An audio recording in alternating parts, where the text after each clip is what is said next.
こんにちは、めいです。今回は島主の自宅中央の部屋インテリア5選の特集です。島クリエイトが全部終わったよ。あれ、そういえば自宅のレイアウトまだだったな。中央の部屋何にしようか思いつかない。あんまり例もないよ。もう諦めて家の前は入れないようにしようということによくなるので、どうやったら作りやすくなるのかも最初に解説してからレイアウト集、そしてスピードビルドを紹介します。それでは本編をご覧ください。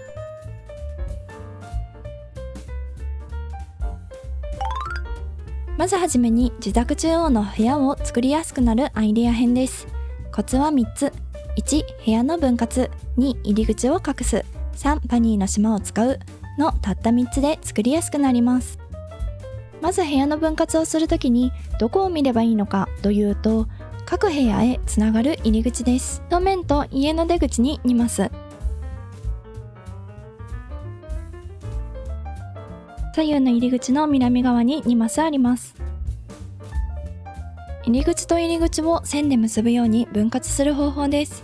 もしくは入り口の真ん中で分割する方法もあります。このままだと奥が広すぎるので、横の区切りをちょうど真ん中で区切るのもおすすめです。分割方法についてはこの動画で詳しく解説していますので、迷ったらこちらの動画もご覧ください。次は入り口を隠す方法についてです。隠し方としては3通りあります。仕切り壁、柱、家具を使って入り口を隠します。仕切り壁を使う方法だとこんな方法があります。入り口を半分隠す方法です。これだけでも先ほどの部屋の分割位置が変わりますね。壁にぴったりくっつける方法です。次は入り口から1マス開けて入り口の正面に仕切り壁を置く方法です。正面から見た時に奥の入り口が見えないので、レイアウトしやすいのとおしゃれな感じになります。仕切り壁1から3枚がおすすめです。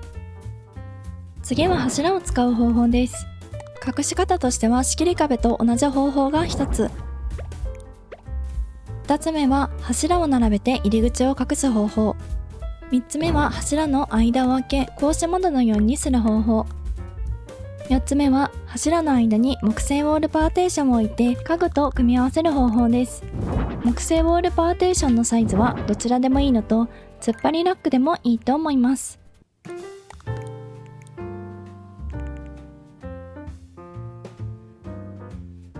両方のサイズの組み合わせもいいですね。入り口と家具の間は1マス以上開けると奥の部屋にもスムーズに行けます。こんな感じで組み合わせもできます。レイアウト編でもまた紹介しますね。次はパニーの島を使います。中央の部屋のみパニーの島と自宅の部屋のサイズが同じです。中央の部屋は入り口と窓の位置も自宅と同じなので、レイアウトの参考になります。パニーの島でレイアウトを考えるメリットとしては2つあります。1、自宅よりレイアウトしやすい。2、効率よく家具を注文できる。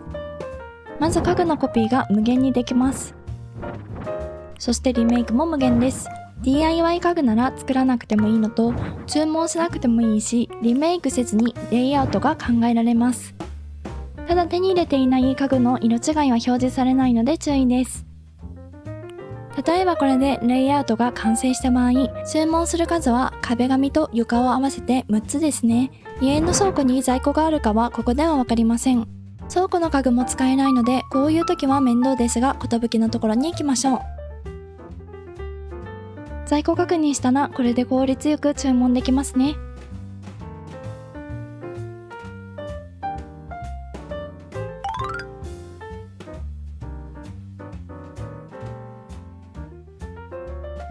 1つ目の部屋は全体をホワイトウッド系でまとめた部屋です。明るくて生活感があり、温かみもあります。部屋の構成は玄関、キッチン、リビングとなっており、どの部分もアレンジがしやすくなっています。ウッド系の中に大理石を入れることでメリハリがつき、おしゃれに見える工夫もしています。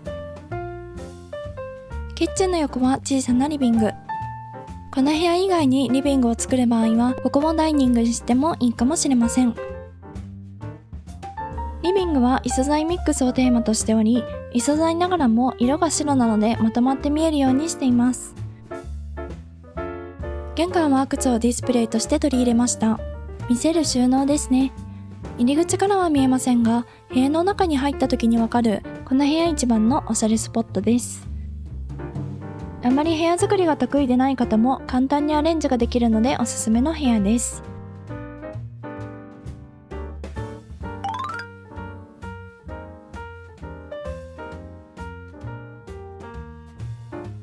2つ目の部屋は先ほどと同じような部屋の構成で、リビング、キッチン、玄関、収納です。白が多めのモノトーンでまとめているので、スタイリッシュな感じが好きな方におすすめです。部屋を4分割しているので、南側のリビングやキッチンに通路ができる形となっています。リビングのサイドテーブルはあえて足の色を白にせずにステンレスにしています。そうすることで玄関やキッチンに採用されているステンレスとの馴染みが良くなります。キッチンは流行りのダイニングテーブルとキッチンの横並びスタイルです。おしゃれな家によく採用されているキッチンの形ですね。キッチン横は収納スペースで家事が楽になる動線です。今は服が置いてありますが、パントリーなどでもいいかと思います。キッチン奥の部屋にランドリールームやバスルームを作ると家事が楽になるのでおすすめです。玄関はシンプルに出かける前にチェックするだけの場所です。この部屋のいいところは正面から見る角度と右から見る角度で部屋の様子が少し違って見えるところです。部屋の白色の部分を黒にするだけでも雰囲気が変わるので、ぜひ好きな色合いで作ってみてくださいね。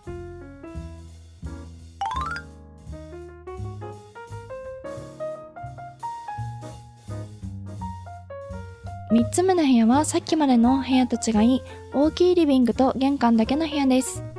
テクニック編で紹介した奥の入り口を石切り壁で隠しています。奥の入り口が見えないだけで中央の部屋っぽくないですね。真ん中の部分はすべて真っ白な家具で統一し、小物や電球などで少しだけ色を足しています。仕切り壁の奥は奥行きが感じられるように壁にぴったりくっつけるような形で家具を置いています。目線が奥に行くので、前に紹介した2つの部屋より少しだけ広く見えるような感じにしています。無駄なものは持たない、少ないもので暮らすミニマルスタイルが好きな方におすすめです。余白が多いインテリアなので、小物は最小限に飾るといいと思います。家具の白色の部分を変えたり、床をコンクリートに、壁紙をホワイトウッドの壁にするだけでもかなり印象が変わります。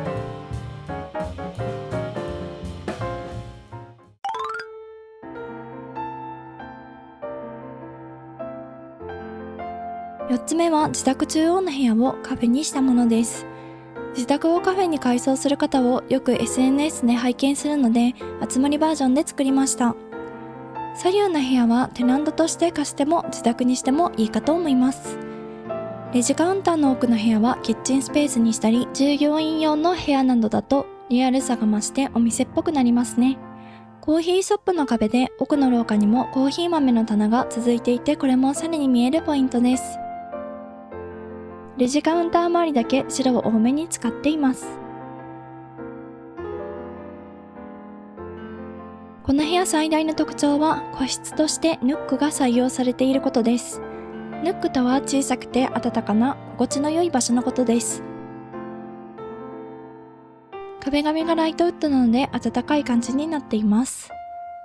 島クリエイトなどの立地の関係でカフェを作りたい方におすすめです。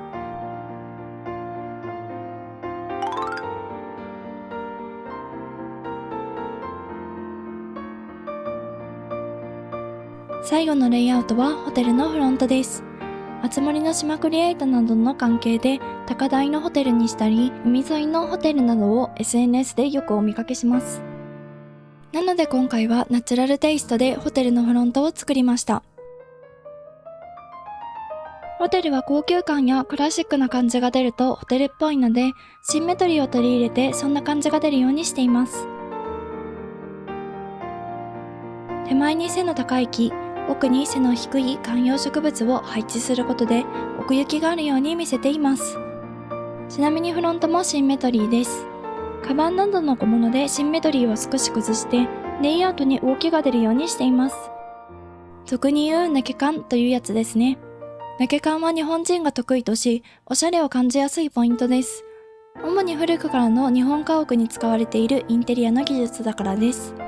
高級ホテルだと抜け感はいらないので、カバンは撤去がおすすめです。この部屋は壁紙を変えるだけで印象がぐっと変わるので、いろいろとお試しください。中央の部屋が作りやすくなるアイデアや5つのレイアウトはいかがだったでしょうか。中央の部屋以外に地下室と2階のレイアウト特集もする予定です。もっと自宅に特化したレイアウトが見てみたいと思った方は、ぜひチャンネル登録、グッドボタンよろしくお願いいたします。最後までご視聴ありがとうございました。それでは気になったお部屋のスピードビルドをご覧ください。